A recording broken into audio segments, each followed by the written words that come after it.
Hello, everyone. My name is Jill. I'm a watershed planning technician here at NSWA, and it's my pleasure to be your host for this hour. So the North Saskatchewan Watershed Alliance is excited to welcome you to our third watershed webinar of the fall season. We will be discussing monitoring freshwater systems, collaborative research, and Indigenous-led monitoring. So we've been running these webinars once a month on Wednesdays throughout the fall and winter for quite a few years now. And we've had a variety of great speakers discussing some exciting topics, local initiatives, research, and projects happening in our watershed and beyond. These webinars provide the opportunity for you to learn something new and ask some questions over your lunch hour. All right. So first of all, I'd like to cover some groundkeeping items. Today's webinar is being recorded, and you can view it later on our YouTube channel. You can also see our past Watershed Wednesday series videos there as well, and it'll be linked at the end of the webinar. We would also appreciate that you please keep your microphone muted during the presentations to reduce any feedback noise, and leave your questions in the chat. There'll be a Q&A period during about the last 10 minutes of the webinar, and we ask that you use that chat feature and we can have some great discussion. So I'd like to start this off in a great way by recognizing, in the spirit of respect and reciprocity, that the lands within the watershed of the North Saskatchewan River, known in Cree as Kisaskatchewanisipi and in Blackfoot as Amakati, are in Treaty 6, Treaty 8, and the Métis homeland. These lands are the traditional territories, traveling routes, and gathering places of the Cree, Saulteaux, Blackfoot, Métis, Dene, Stoney, and Nakota Sioux. We recognize and thank the Indigenous peoples who have cared for this land since time immemorial and whose rich histories, cultures, languages, and presence continue to enrich these sacred lands that we all steward as treaty people. We invite participants to learn about the Indigenous peoples whose land you reside, and I welcome you all to reflect on your place within the watershed. If you'd like, please share in the chat where you're dialing in from today and what treaty you are also dialing in from. So we're joined by Dr. Benjamin Kissinger and Dr. Hughie Jones as they share their insight and expertise gained from working in the world of environmental monitoring. And as I mentioned before, following presentations, we'll have a Q&A period. So please be sure to leave your comments and questions in the chat throughout the webinar that will be spoken to later on. So starting with Ben, his presentation is a collaborative approach to modeling stream temperature along Alberta's eastern slopes. He is the Water and Fish Program Lead at fRI Research and an adjunct assistant professor at the University of Calgary. His research focuses on applied research questions and improving the ways people work in and around aquatic habitats. So I will stop my screen share and let Ben take it away. All right, hopefully that works for everyone. You can see my PowerPoint. Looks good. Yeah, looks Lovely. good. Thanks for Ben. the intro. I'll just get rolling. There we go. So yeah, I too just want to acknowledge that the work that we are doing spans the entire eastern slopes of Alberta within Treaties 6, 7, and 8. This is home to many Indigenous communities as well as the Métis Nation of Alberta. And this should be a reminder that we are all treaty people working on this land and should strive to learn and work together. And through my work, I have reached out and engaged and collected data with multiple Indigenous communities throughout this area, which I'll recognize throughout the course of the presentation. I'd also like to acknowledge that funding has come in from multiple grants. Data submission has come in from a ton of different agencies, as I'll highlight throughout the talk. The model itself has been produced by Ryan McDonald and Devin at Mac Hydro. And I do have support from DFO Science and Alberta Environment and Protected Areas with some of the focus of this work. For those of you who do not know what fRI Research is, we're a applied research institute that works on questions that are aimed to help shape practice and policy on the landscape. For us, it's in and around water. My team includes both individuals within fRI Research as well as students and postdocs and other collaborators throughout Alberta, including at the University of British Columbia, University of Calgary, University of Laval, and University of Manitoba. So why is water important to fish? Well, fish are exotherms, so that means that the environment surrounding them influences their body temperature and ultimately all physiological processes within their body, um, including growth and reproduction. So basically food comes in, and then it is distributed to various costs, and what can't be broken down is excreted as well as other waste products. And what remains is turned into growth either for the size of the fish or reproduction. And all of this is influenced by water temperature. And so fish species basically occupy an optimal range of temperatures to maximize their growth, whether it's for growth in length and weight or for reproduction. Here we call it their optimal temperatures. And the example I have here is for bull trout. So we have growth in grams on the y-axis and then different temperatures that bull trout were raised at. And we see that there is kind of a peak in their growth distribution, which we consider their optimal temperatures. Higher or lower than that, and we see growth reduce. This is common for many cold water species. And so when thinking about water on the landscape, we have to think about the different factors that influence it because water temperatures are very different than air temperature. Anyone who's jumped in a river in the middle of summer will know that in Alberta. Water temperature can be influenced by precipitation, solar radiation, atmospheric air exchange, as well as cold water inputs like groundwater upwelling, glacial inputs, and snow melt. Because of this, we see very different temperatures spatially within a landscape. Here I have an example of two different temperature profiles in a stream. And this data is collected with small hobo-tidbit loggers that are about the size of a toonie. And we deploy these and they collect data continuously throughout the course of the summer, every hour. And so this profile here shows temperature in degrees Celsius over the course of the summer months. And the jigsaw image that we have for both the warm in red and the cold in blue is basically daily changes in water temperature. And in the warm stream in red, we see that those changes are much higher on a daily basis, whereas in the cooler stream, they're lower, despite these two streams experiencing similar atmospheric air temperatures. So it suggests that there's likely a cold water input happening in that cooler stream.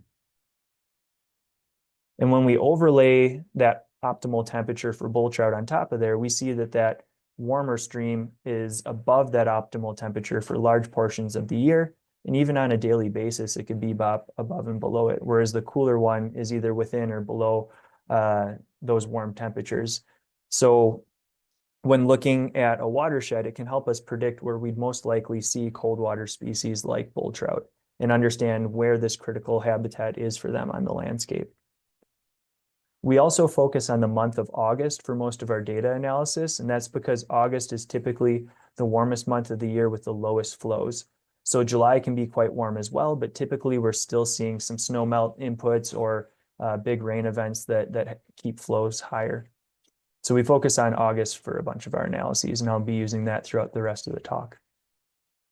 Similarly, water temperature and can change on an annual basis. Anyone who's lived in Alberta or Canada in general knows that it gets quite cold in the winter. So we see lower temperatures over the winter months, and then it warms up. So water for a cold water species at a given location could be within their thermal range at different parts of the year. And because of this, we see movements in our cold water species, especially species like bull trout that can cover very large distances between overwintering habitat, summer foraging habitat, and spawning locations. So if we think about a watershed and what could be impacting access to different areas for a cold water species, we can pretend that this watershed is currently completely available to a cold water species. We'll say bull trout again. But there can be barriers that occur within watersheds, natural ones like waterfalls.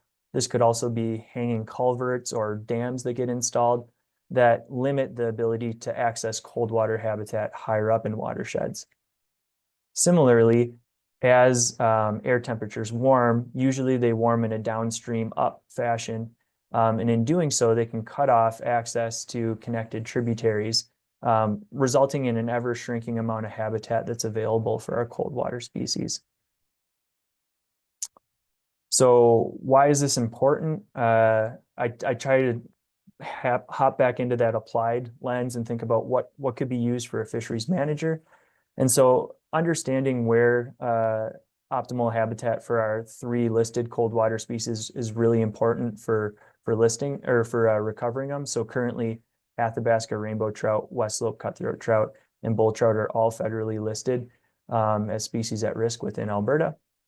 Also identifying what watersheds have the most optimal habitat is important because they're likely more resilient to warming temperatures or land disturbance in the future. Also understanding where optimal habitat could be lost is also very important because it might allow for protection of these areas. So to be able to answer those questions, we need to be able to produce a model for the entire area that these cold water species live so that we can compare watershed to watershed. This might sound quite complicated, but I like to break things down into like a simple approach. Really all you need is data and a model to do this. So as mentioned earlier, fRI research is focused on the data collection part of it, whereas Mac Hydro has actually produced the model that we'll be using. And then to break it down even further, these are the steps that I took over the last year and a bit to be able to bring in existing and additional data to this database. And I'll be focusing on this process to show how I've gotten to where I am. So basically, we started out with assessing the current gaps on the landscape. There's approximately 700 locations where we had temperature data within the provincial fish and wildlife information system. We ran initial models on there and saw that model fit was poor in certain areas, in particular main stem rivers, as well as mountainous areas. And if you look at this map and see where the blue dots land, which are the temperature loggers, you'll basically see in places where we don't have loggers, model fit isn't as good.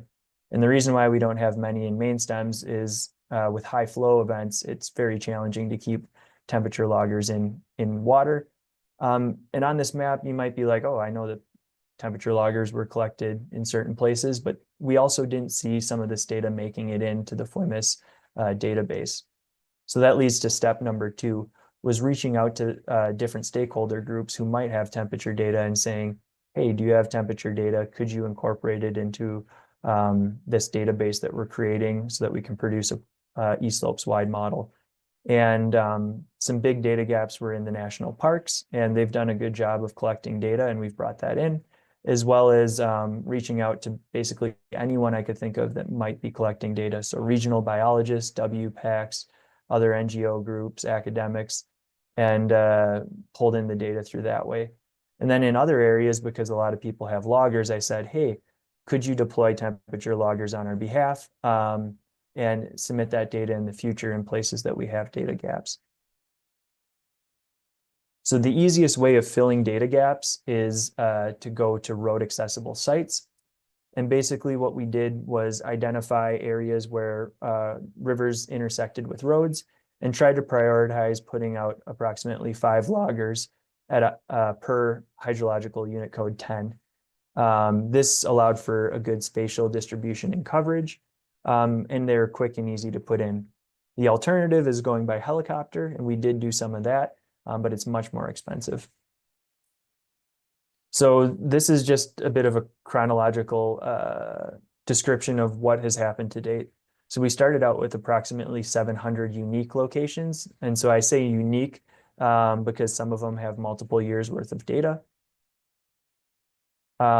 We then filled in about 400 of them in the summer of 2023 through contracts with Poseidon, Trout Unlimited, which is now FCC, and Assiniboine Environmental Corporation.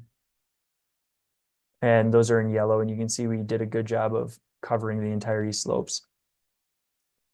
Then the most fruitful effort was to talk to various agencies and see where they had data. And through this exercise, we got about another 1,500 unique locations that we brought in.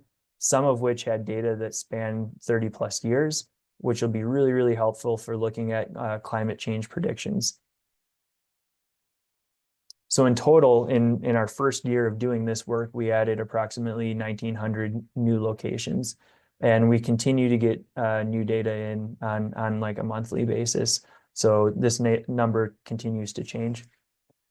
This past summer, we did another deployment effort and aimed to put out about 400 logger locations, collaborating with a variety of groups, including Swan River First Nation this year, and focused in on some of those hard to reach locations via helicopter.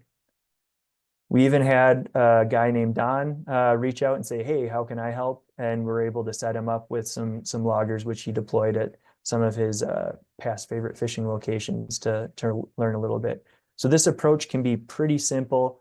It literally is just keep the logger in the water, send a GPS location of it. We'll analyze the data on the back end. So it's pretty easy for other people to pick up and do. And then this past summer, this is hot off the press. We have right around 400 locations, and I know a few more are coming in, but we filled in more of those data gaps as we said we were going to. So the map is really starting to look good.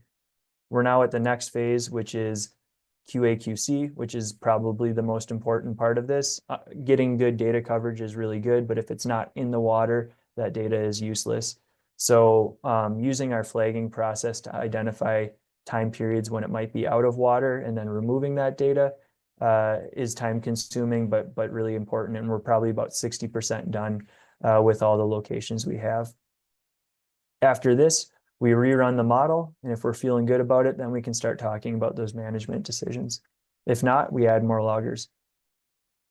So this is an initial study that we did on the Beaver Lodge River, and it was in collaboration with Alberta Conservation Association. And the question here was, why had Arctic grayling disappeared or been extirpated from the Beaver Lodge? And one of the thoughts was that maybe temperature was playing a role. And so the cool thing that we can do here is once we have predicted temperatures for the entire watershed, we can then scroll and scale the temperatures to say which streams would be lost.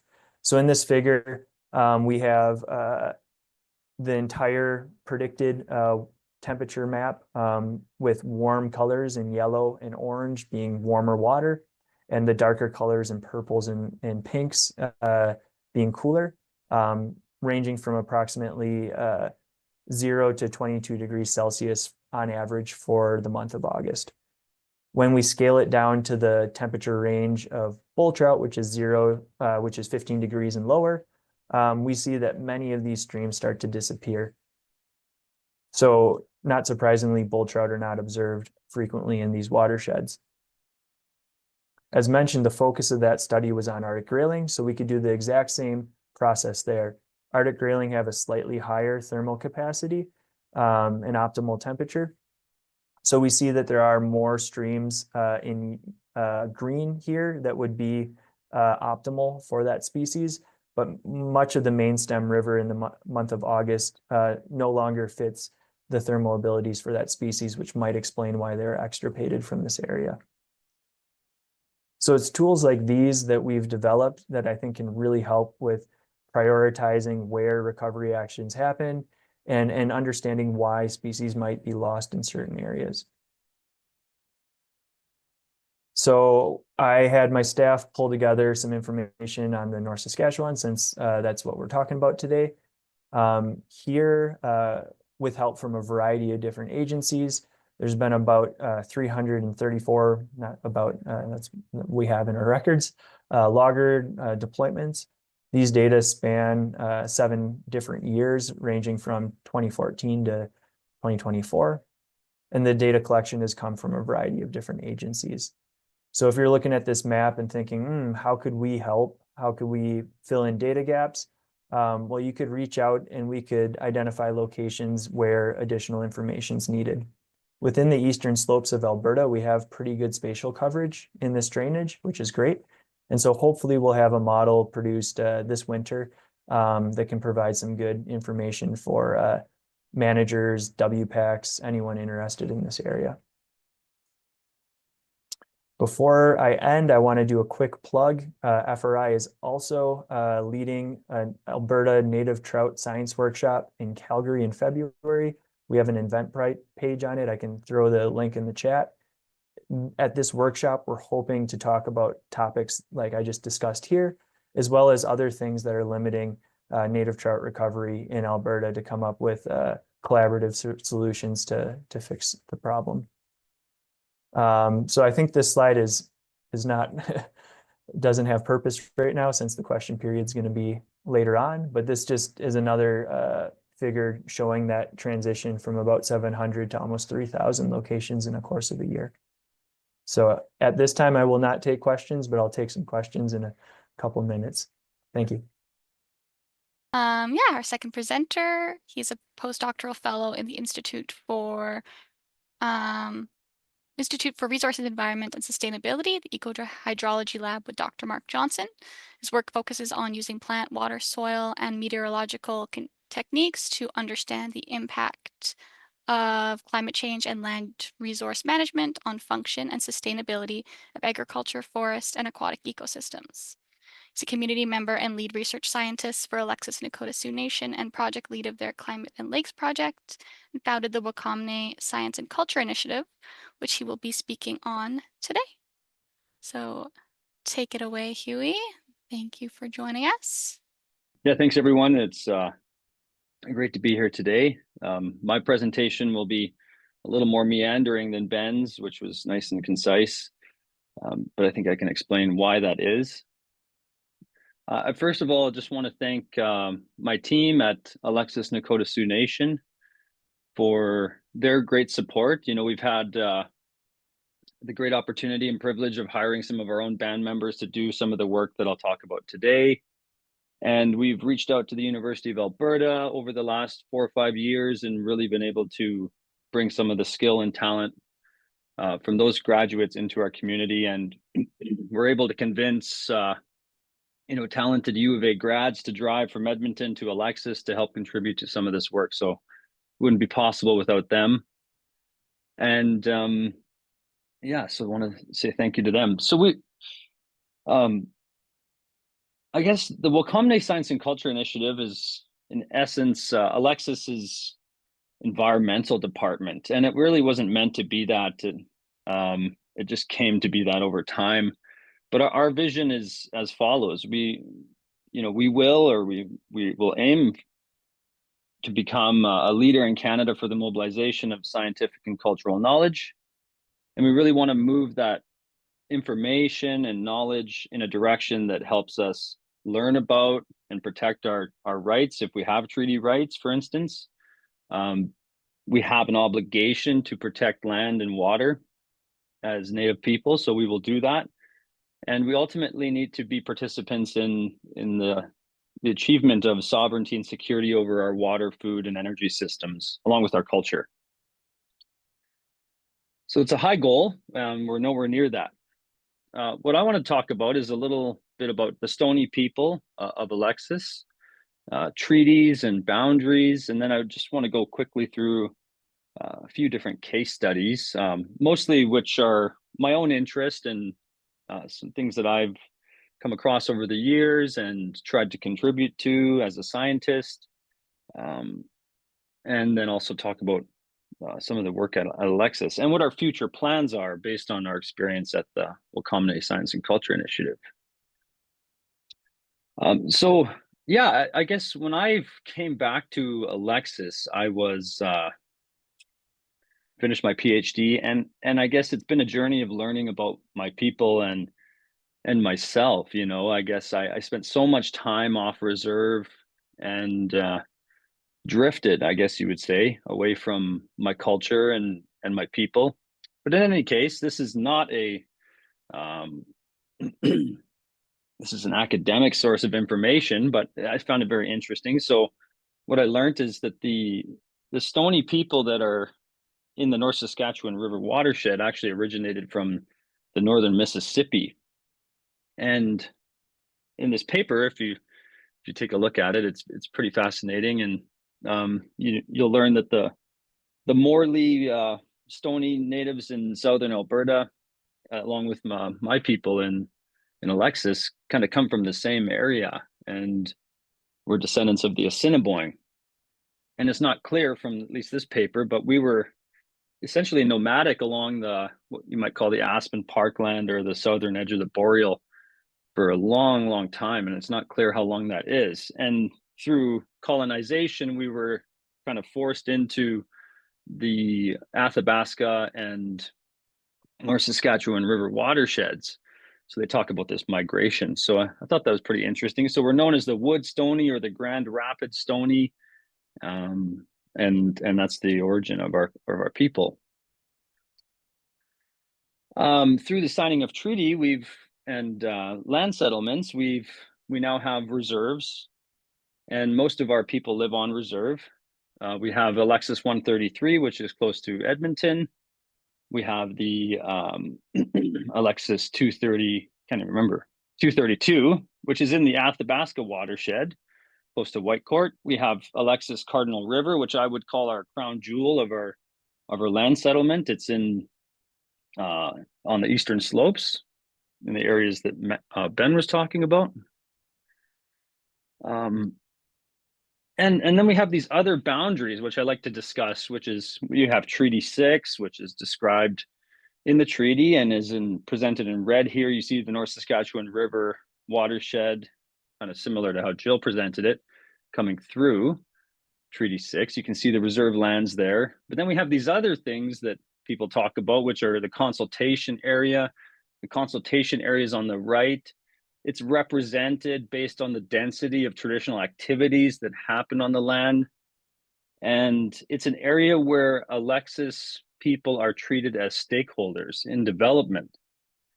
So we have a lot of clout when it comes to this area that's shown on the right. And we have the ability to push back on the development of large energy projects and other projects that we deem to be risky to the integrity of the ecosystems in that area. That process is relatively ceremonial. You know, the governments of the day, and perhaps rightfully so, are pro-industry, and this process can be challenging for us to compete against the force of industry. But in any case, we also don't have the ability to even document where the traditional activities happen. So our map is maybe misrepresentative of what I'll call the traditional territory.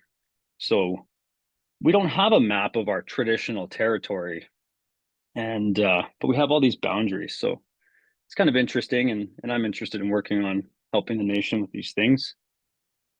One interesting idea we had in a study we were working on cumulative effects is we would take Treaty 6 and we would say any watershed that Treaty 6 touches, we will call our traditional territory. So if you do that, you can see on the right, you have the Athabasca River watersheds in there, North Saskatchewan, Battle River, Red Deer. So it's an exercise in trying to understand, you know, what is our traditional territory? We have reserve lands, consultation area. What's our traditional territory? We don't know that right now. It's not published, and I think we should be careful about how we publish that. In any case, the frame of reference for me on this talk and everything that I do these days is, you know, in protection of treaty rights for us. I think it's the highest prize for me as a scientist to be able to contribute to mobilizing existing and new science to understand cumulative effects on land and how that impacts our ability to do our treaty activities. So serendipitously, my skills that I learned at UBC and U of A come into play. As Native people, we have to exercise our treaty rights. We have to show where we did that and track that, which could be challenging. We have to show a connection to that land through that documentation. And then we also have to have the skill and ability and resources and legal capabilities to show that there's an actual risk to the environment. For instance, with a new natural gas development, you'll have to be able to show with Western science that there's risk there. And not many First Nations have that capability. And in fact, we struggle a lot with that as well. Even with my presence, it's it's too much to take on. In any case, I wanted to talk about water because I'm fascinated by it. I fell in love with water at the University of British Columbia and fell in love with the water cycle. And I have a couple examples that might be interesting to you. So first one I want to talk about is glaciers and dams. And the main question that I want to answer in this section is, what is the impact of the Bighorn Dam and the Brazou dams on North Saskatchewan River discharge at Edmonton? I'll comment on glaciers quickly because I think it's very interesting. When I first came across some of this literature, I just thought, how come I never knew about this before? This is so fascinating, you know. I'd driven through the Columbia ice fields as a child, but I learned that the source water and glaciers in the Rocky Mountains is a precious resource that is actually not guaranteed to be there forever, right? So in this really nice paper that I found that I've been clinging to like a life raft for the last maybe 10 years because I like it. And I think it's still valid. I don't think it's been redacted or anything like that. They talk about the Little Ice Age, which was a period roughly from the year 1400 up until, you know, the Industrial Revolution or a little bit later, where ice was accumulating in the Rocky Mountains and generally globally. And then we came along with our more intensive activities, higher populations, and we've been leaning on the fact that there's large glaciers in our mountains that allow for that late August stream flow that Ben was talking about. But now we've been observing that that's not the case anymore. So if you read some of David Schindler's work, and maybe even others, you'll see that he makes this kind of joke about how the fact we built our civilization at the end of one of the coldest periods in recent memory to us. And so we're operating with this idea that we're going to have this much water at this certain time of the year. And it's just not going to be true anymore. So I think we have to take this seriously. And I know many people do, and I find it fascinating. If you go downstream of the glaciers and in the North Saskatchewan watershed, you'll find there's a couple dams. There's the Bighorn Dam and then the Brazou River Dam, which the Bighorn creates Abraham Lake, and you can see the Brazou Reservoir there on the north of this map. In any case, this is some work that I tried to publish years ago, and it's kind of one of those papers that hasn't really made it through due to my own busyness. Some reviewers kind of liked it. One reviewer really hated it. So anyways, the battle of getting papers published, but I like it.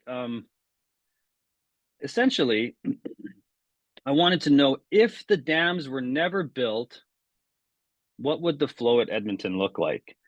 And what you can do actually, excuse me, is you can take the stream flow data upstream of Edmonton. If you add it up and do some time correction on the timing of the flow, you can actually reconstruct the flow at Edmonton by adding up the stream flow data higher in the watershed. That was kind of interesting. It was kind of the first exercise that I did.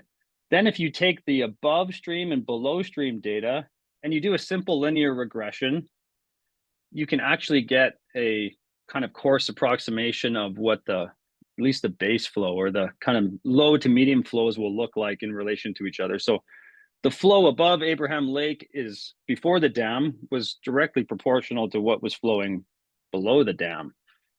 Sorry, before the dam. So you can, if you have pre-dam data, you can perform this exercise, and then you can extrapolate that data into the future, and you can then quantify how much water have we essentially lost, or how has that water been redistributed throughout the season. So here's a couple pictures of the dams. And here's some of the stream flow data from at Edmonton. So before the dams were installed, and you can see the two vertical lines where the dams were installed, the wintertime flow was very low. and the summertime flow is very high. And what essentially happens is with the installation of the dams is that the wintertime flow is increased, and it's increased by essentially taking water from the summertime and then flowing it during the winter. But so it's a net loss of water in the growing season or the summer months of 36% and almost a doubling in the non-growing season. So this is just looking at basically the data that's measured at Edmonton. In any case, you go through the modeling exercise that I described where you essentially try and use the upstream data to reconstruct the flow at Edmonton, and you get the red and the black line. So the red and the black line basically show that the model, by just simply adding up the upstream flow, will create a good agreement with what's measured at Edmonton. And then if you remove the dams using the exercise I described, you'll get this blue line. And the blue line shows what the flow at Edmonton in a hypothetical scenario would have been if the dams were never installed. So I think that in some sense, if you do a little calculation of what it would take, say, for instance, for solar panels to replace those two dams, it's a kind of a remarkably small area. 5 kilometers squared of solar panels would replace those dams. And I think for me, I'm always interested in dams because what are the downstream impacts of a dam, right? You have a change in stream clarity, energy balance, you have a change in nutrient distribution across, an entire continent. Were these dams, needed at the time? I'm not certain. Are they needed now? I think we have to just ask that question. And this isn't the only piece of evidence that makes us question that, but I think it's interesting. So here's a nice shot of Abraham Lake from space. And I've never been there. I've wanted to go there for some time, so hopefully soon. The other case is kind of downstream. And this is some work that I did for my master's. And the question was, what are the carbon and water balances of hybrid poplar plantations? And they're plantations because the government of Canada and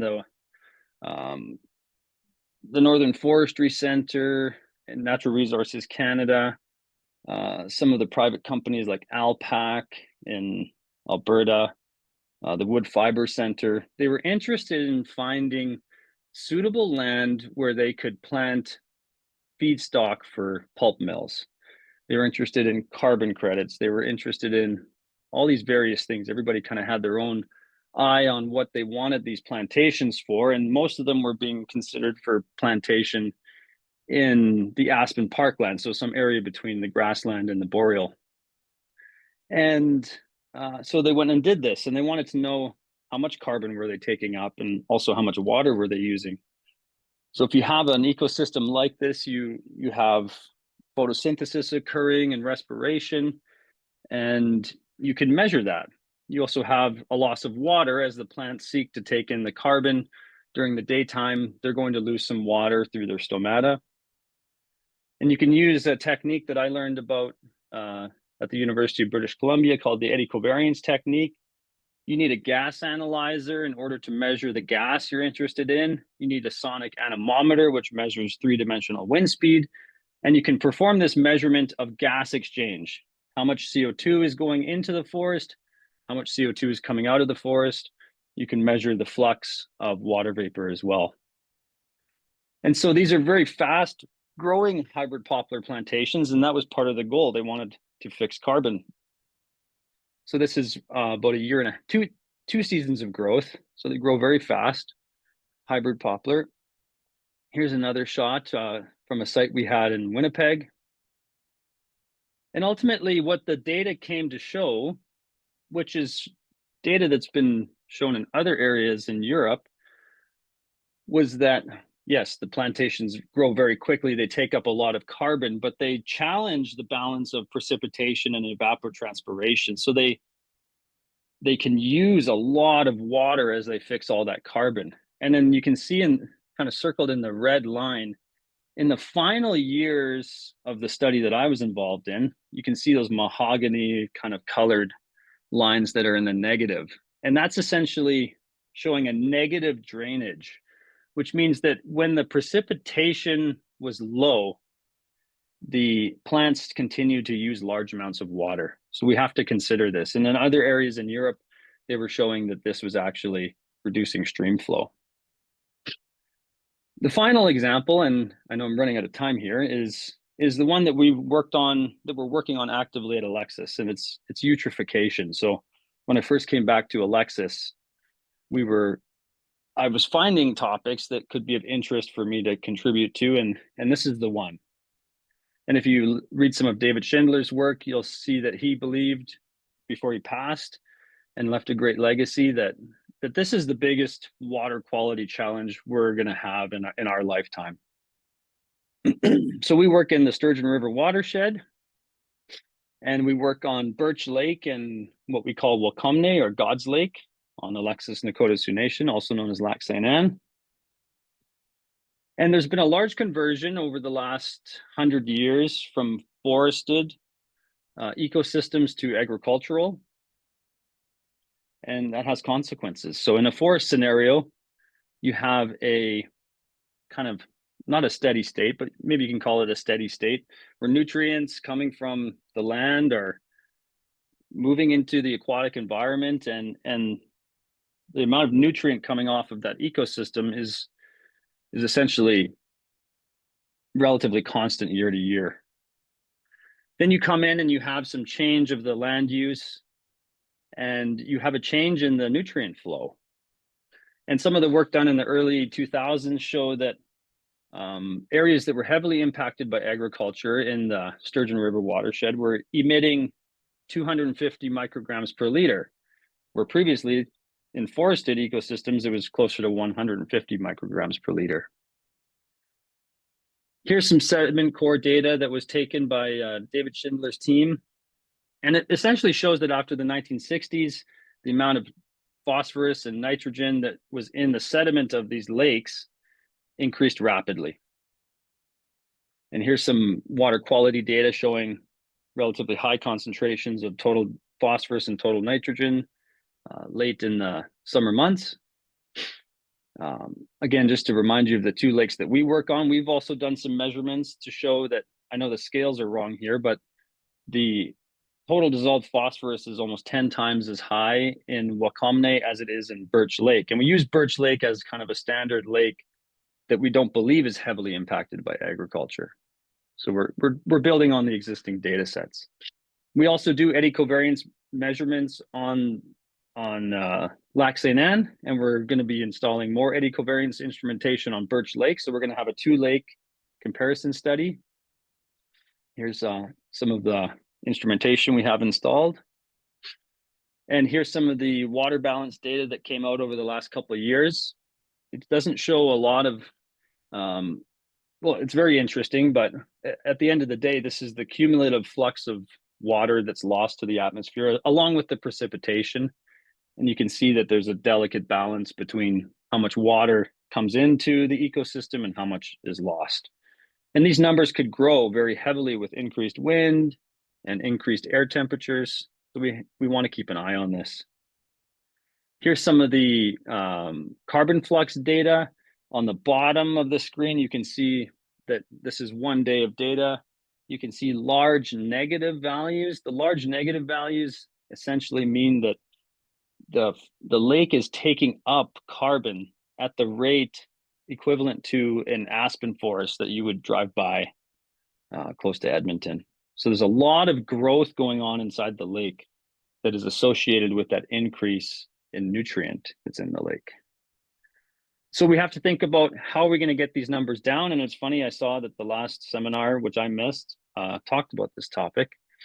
And we want to be involved in this discussion as Native people. So moving forward, we are going to be doing a 2-lake study with eddy covariance instrumentation. We've developed some UAV survey capabilities. We're interested in cumulative effects work. We've also found that we can't just sit by and monitor the decline. We have to be involved in drafting our own management plans and we have to be proactive about what we do as Native people on our reserve lands and beyond. So I'm trying to participate in that work. Quickly, just to show some of the work we've achieved, we're very interested in data sovereignty at the nation. We're trying to have independent server systems for our work. We've been doing a lot of traditional knowledge collection in this audio-visual studio that we built with grant funding. We also are putting together a digitization studio, which will allow us to archive a lot of photographs and old videos that we have. And so we're very proud of this work. And we've also got some remote sensing capabilities. These are some LiDAR and photogrammetry images from Alexis 133, for those of you that have been there. So thank you very much. I know that was a lot and I went over time, but thanks for your patience and thanks for your time. Great, thanks, Hughie. Perfect. So I guess we'll get into the Q&A. So Scott asks, how valuable would it be to expand temperature monitoring downstream through the drainage? I mean, currently the focus has been on areas where federal species at risk have been listed. But I think understanding water temperature in other places for cool water species like pike and walleye has benefits as well, because as mentioned at the beginning of the talk, all fish are impacted by water temperature to some degree. Some might just be more or less responsive to that. So it'd be wonderful to expand this out into a province-wide model. The US has done it for the entire western half of the lower 48 states. So I think this is something we could totally add on to in the future to help with other species that exist in water. Thanks, Scott. Interesting. Just to add on to that, I'm wondering, is there any concern of water temperatures changing seasonally and that affecting spawning? Because I know fish temperature, water temperature changes seasonally, obviously, and fish have different, during different life periods, they need different water temperatures. So is that also a concern Yeah, at all or something we're looking at? yeah. Right now we're really focused on warm temperatures because it's a cold water species.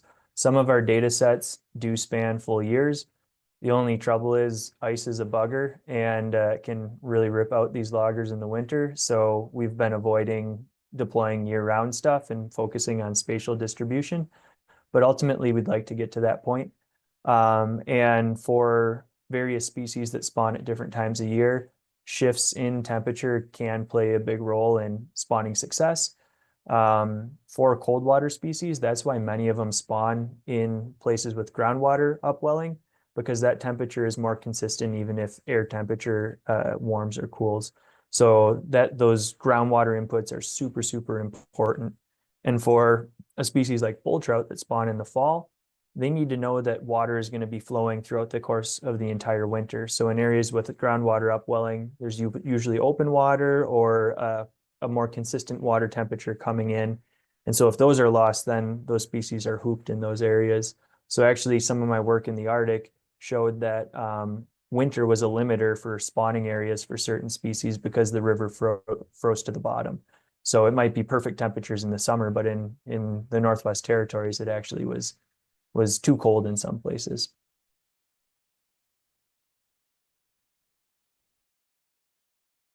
Interesting. Yeah, can't be the same story for all fish species and across Canada, obviously. So yeah, very interesting. I think the next question we have is for Hughie. Actually, one of them was my own. The study that you had presented on the Stony migration. Did they mention at all when the people migrated to Alberta? I was just curious.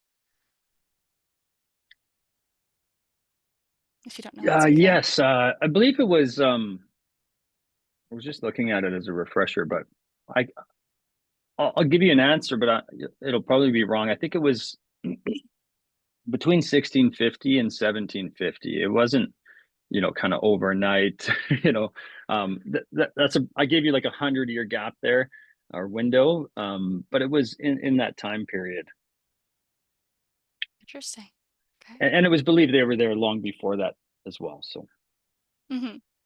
Of course. Next is, Hughie, have you utilized the Alexis community's oral stories and histories about the health of the lake? Yeah, actually, we published some of our interviews on YouTube, and I would say that yeah, lots of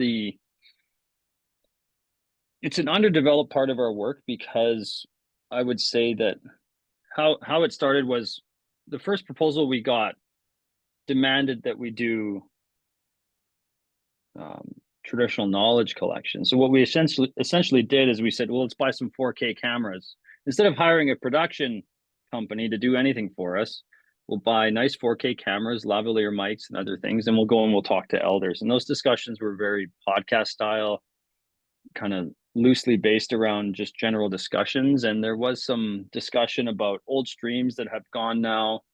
There was discussion about how water was readily accessible to families, just by going and picking that water. The idea of picking water now, like picking plants from the forest, is not really common, right? I don't think it's common for any of us. We don't go pick water anymore. So those interesting discussions have been rewarding for us. But I know that constantly people wonder, like, how are you going to merge Western science with traditional knowledge? You're not going to do that. It's not, there's a difference in value system, essentially, at the very core, that excludes that from happening, which I think is the source of frustration for people as to, like, why can't we figure this out? It's kind of more of a deep down in our souls kind of difference that is hard to resolve. Yeah, it's not something that's a super simple process. I was also wondering if any of the stories and traditional knowledge had been published online, so I'll have to check out those YouTube videos. Yeah, there's some good chats there. You might enjoy that. There's another question from Michelle, and by the way, that last one was from Kelsey. Okay. Yeah, so Michelle says, thanks for sharing the great and informative presentation. She thought the part about poplar farms as a carbon storage strategy having impacts on local water to be very interesting. Do you think different tree species might be better, or is there a better strategy for carbon sequestration that you would recommend? Yeah, I was thinking about that. I don't know of any in particular. Like, the hybridized poplar plant was developed with an aim to be a good carbon sequestration technique. And then the secondary discussion about the water use was very interesting. So I don't know. I guess I was thinking about this, like the native tree species that were forced to live at the mercy of the precipitation that's available to them, will live and die based on whether they can handle that environment, right? And the fire regime. So I have no suggestion better than maybe the creator and what plants should be there, right? So, but we continue to play with the land like that. It's interesting. Carbon sequestration, yeah. Just pump it underground 3 kilometers and just shove it in an aquifer that you drained, in the last 50 years. That's what all the companies are doing, I guess, right? All these carbon capture projects are seeking to pipeline massive amounts of carbon into the ground and get carbon credits for it. At the surface, I don't know. I grow more plants, I guess. There's the 2 billion trees initiative that the federal government's got going on. They want to plant a bunch of trees. I don't know. I'm being a bit facetious there, but it is interesting. I mentioned the carbon capture work because it's so front and center now, and I'm just trying to learn about it. But In your area, you see a lot of land conversion going into agriculture. I'm curious if how much of that is exposed in the winter months, just thinking about carbon loss through soil without cover crops and stuff like that. yeah, yeah, it's an interesting point. I think, like when I was at UBC, let's say, like maybe it's a little more hippie than like the rangeland folks at like maybe in the south in Calgary. And anyways, discussions of cover cropping and things of that nature are not new. But I remember even when I was in the rangeland program at the U of A, We went around on a tour of Alberta. Anyways, we went to go talk to some farmers that were doing what you might call regenerative agriculture. And those people were happier and living more peacefully than many of the people that were participating in this intensive monocrop agriculture that's debt heavy and stressful and things like that. So in any case, I think that, like you said, Ben, the loss of carbon due to some of these passive techniques that maybe we just don't know um, are meaningful, right? Like you look at the map, like it's just dominated by agriculture. So yeah, I'm rambling, but regenerative agriculture, it's interesting. Great. Yeah. All right. Well, we do have one more question for Ben. How has beaver activity affected the temperatures you are recording? I know grayling prefer beaver-free systems, so was wondering about the potential connection to grayling distribution as well. Yeah, it's a really interesting question. I actually am American and came from the US, and our relationship with beaver and rivers is usually kill the beaver and remove the dams. But beaver create really, really unique environments in that they slow the water down, keep more water on the landscape, and also force it into the ground. And so you have these micro upwellings of cold water that can happen downstream that might be able to produce micro cold water habitats for our cold water species. In the US, in Idaho, Montana, and some of the like more arid mountain areas, they're actually looking at reintroducing beavers into areas or beaver dam analogs to try and slow water, keep it on the landscape, both for ranching purposes, but also for native trout to try and keep that cold, the water, because fish need water and because it's been shown to cool down in certain areas, which was kind of mind blowing to me. So it's challenging. Yes, fish need to move, connectivity needs to be there, but they also need water and cold water. So I think it might be a case by case basis. And the Beaver Lodge was named the Beaver Lodge because there probably was beaver in the Beaver Lodge. So grayling existed there at some point when beaver were there. So I would think that that relationship was potentially able to be maintained. Oh, interesting. Yeah, I mean, it's a things change so much over time, and obviously coexistence with beavers is super important. Okay. Oh, there's one more question. How do fish move through beaver dams, or do they get trapped there? So typically it's during high flow events. Anyone who's been in a lot of these watersheds know that like water will flow over the beaver dams, and so barriers could exist on a seasonal basis. But anyone who's lived in and around beaver areas sometimes curse them for having their area get flooded. So there definitely is passage opportunities. It just might not be consistent throughout the course of the year. Okay, that makes sense. Okay, great. I think we'll have to wrap things up. It's 12:59. Thank you guys so much for staying on for some questions. This webinar will be posted on our YouTube channel, and I will also drop a link to a few of the things people have thrown in the chat, like the Wakâ Mne Initiative Facebook page, and also the upcoming fRI research workshop on native trout science. So I'll throw that in there too. But yeah, take a look at that link now if you see it in the chat. Yeah, you can subscribe to our YouTube channel as well. It's at North Sask Watershed Alliance. And yeah, be sure to check out our in-stream newsletter for information about upcoming webinars. Our webinars are starting back up in February. So February 5th is the first date, and we do have one speaker confirmed, Kristen Anderson. So keep an eye out for that. Yeah, thank you guys for joining us, and have a great rest of your day, everyone. Bye, Jill. Thank you. Bye, Ben. Yeah, bye. Thanks, everyone. Yeah.